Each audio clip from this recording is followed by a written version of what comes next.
Hey, welcome. It's Domain Dave again from CheapWineFinder.com. Another wine review podcast, which is what we do. And like I said, 3 times a week, we write up a value price wine. And then we plug the mic in and, well, the mic's plugged in. So what we have here today is a Trader Joe's wine. It's been there, I think, 10 years. It's the Burgondie Cremant de Bourgogne Brut. While that sounds like a made-up brand name, there's actually La Burgundy Winery, which is 7 separate wineries, estates, and over 700 growers. It's a commune, which is kind of like a commune is when you get a bunch of smaller growers who on their own really can't economically make wine. And they grow together, then they have somebody make the wine. Here, there's 7 different wineries that make the wine, and and La Burgundy makes wines from all different parts of Burgundy. If you don't know Burgundy, Burgundy is the home of both Pinot Noir and Chardonnay, and some of the best Pinot Noir and Chardonnay wines there are in the world are made there. And this wine is Pinot Noir and Chardonnay, but also Elegant, which is a white grape from the region, and Gamay. And if you heard of Gamay before, it's because it's the wine of Beaujolais. To give you a little where it is, it's Burgundy is south and east of Paris. And on the southern part is Beaujolais, and then in the middle is Burgundy. And then on the top is Champagne. And a Cremant is a French sparkling wine made in the traditional style or champagne style. That's not from Champagne. Champagne kind of trademarked their name, even though they are a Cremant. They're special. So one kind of cool thing about this is because with sparkling wines, people don't want to spend money unless they're spending, big money unless they're buying champagne.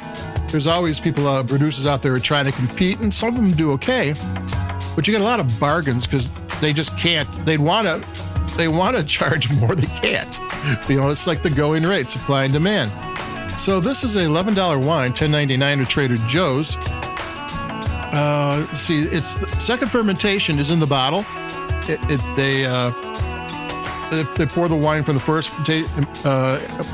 fermentation in there, and then they add a measured amount of sugar and yeast, put a temporary top, and in Champagne they come back after 18 months and it's done. That's the minimum. But here it's 12 months, which is fine. I mean, Champagne has its own style, and not all wines need the extra time. And 12 months here is fine. And it's also like a fourth the price of Champagne, too. So it's more than fine. I'm going to take a sip, because one thing about this wine is that it really, really tastes good.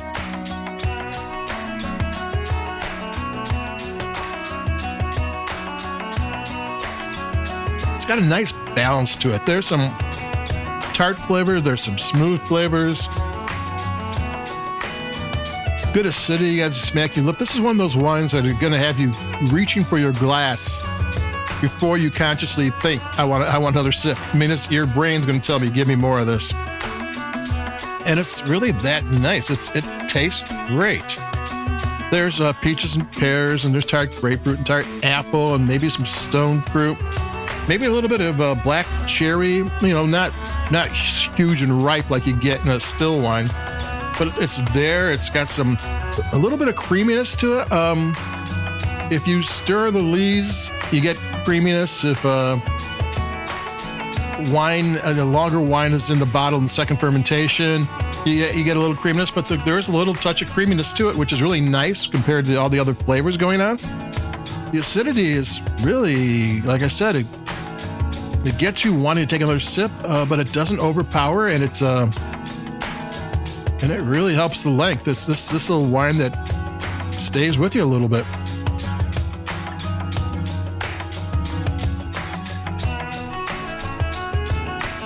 Since it's a co-op, in France, that's kind of, that's like a step down. This is an AOC wine. It was grown to AOC regulations and standards.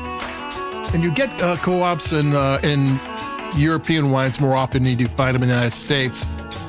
And it's usually like the big estate wines. They have their own estate wine, everything.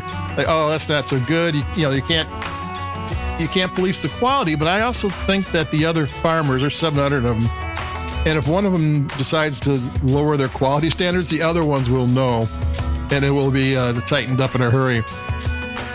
And at this price, co-op wines are fine. I mean, more than fine. I mean, you can get some real terrific bargains. And as a Bubbly goes, for a $10.99 French Bubbly from, Burgundy is a wonderful place for wine. Some of the most expensive wines in the world are made in Burgundy. I mean, this isn't in the same place with the same people, but it does have some of the same grapes, Pinot Noir and Chardonnay. But take another sip.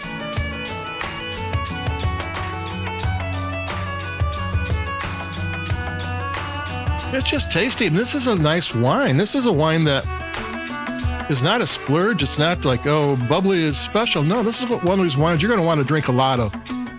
I think they also have a sparkling rosé brut. But this is just a plain old brut.